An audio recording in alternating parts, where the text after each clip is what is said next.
হেৰি, মই আপোনাক কালিৰ পৰাই চাই আছোঁ। বৰ চিন্তিত যেন লাগিছে। কি হৈছে কওকচোন? এইবোৰ মোৰ অফিচিয়েলি কাম, তুমি বুজি নাপাবা, নিজৰ কাম কৰা। কওকচোন, যদি মই কিবা সহায় কৰিব পাৰোঁ। তুমি মোক কি সহায় কৰিবা? তুমি অফিচিয়েলি কাম কিবা জানানে? মাইকী মানুহৰ কাম পাকঘৰত সোমাই ভাত ৰন্ধা, তুমি সেয়াই কৰা। হেৰি, ইমানো আণ্ডাৰ এষ্টিমেট নকৰিব মহিলা বুলি। কাৰণ পুৰুষসকলে কৰা প্ৰায় সকলোবোৰ কামেই মহিলাসকলে কৰিব পাৰে। কিন্তু মহিলাসকলৰ বেছিভাগ কামেই পুৰুষসকলে কৰিব নোৱাৰে, বুজিছে? ঠিক আছে, মই তোমাক এটা চিম্পল কুৱেশ্যন কৰোঁ, তুমি আনচাৰ দিবা। 850 পূৰণ 75 কিমান হয় কোৱাচোন? কিয় নোৱাৰা নহয়? গতিকে নিজৰ কাম কৰা। 63,750।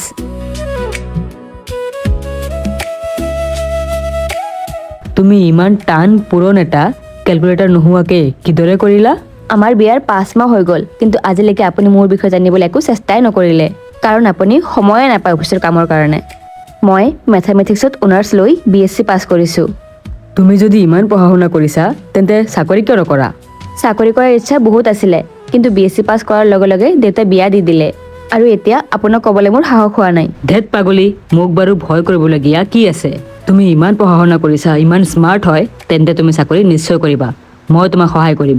সঁচাকৈ এনেকুৱা গিৰিয়েক হ'লে চাগে সকলো পত্নীয়ে নিজৰ সপোন পূৰণ কৰিব পাৰিব।